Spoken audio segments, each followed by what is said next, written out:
Hello everyone and welcome back to another Star Wars Battlefront 2 mods video.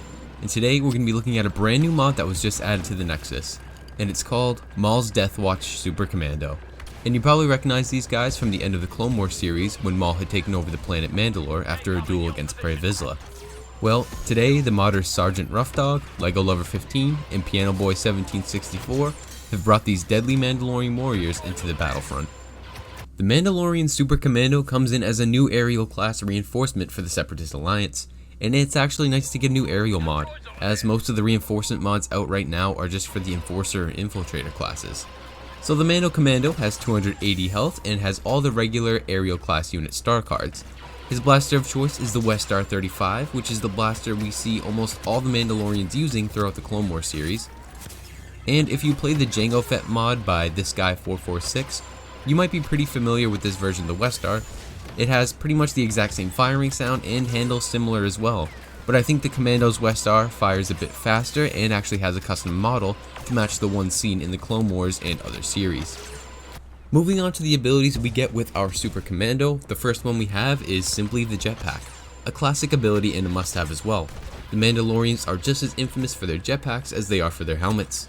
The ability itself isn't anything brand new, however it does use the version that the First Order Jet Trooper uses, which is definitely the most refined, allowing you to pause in mid-air and aim down your blaster for some aerial sniping.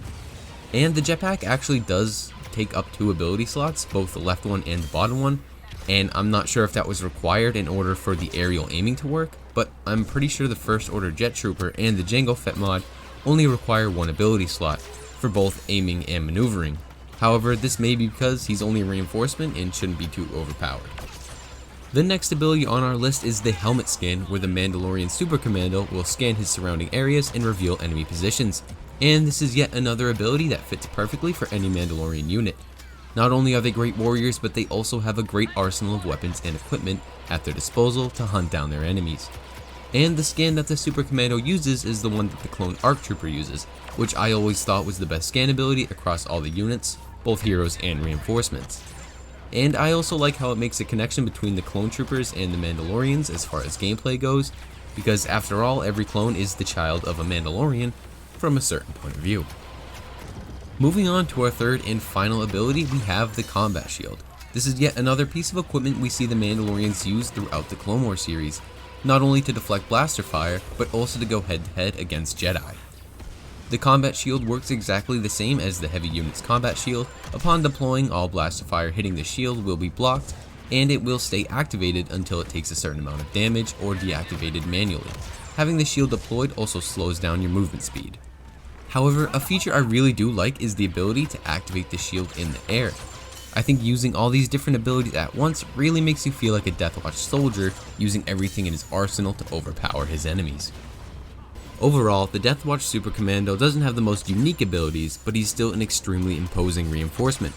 He has extreme maneuverability with his jetpack, and the Helmet Scan and Combat Shield abilities allow the Super Commando to get the edge on his opponents whether attacking head-on or flanking from behind.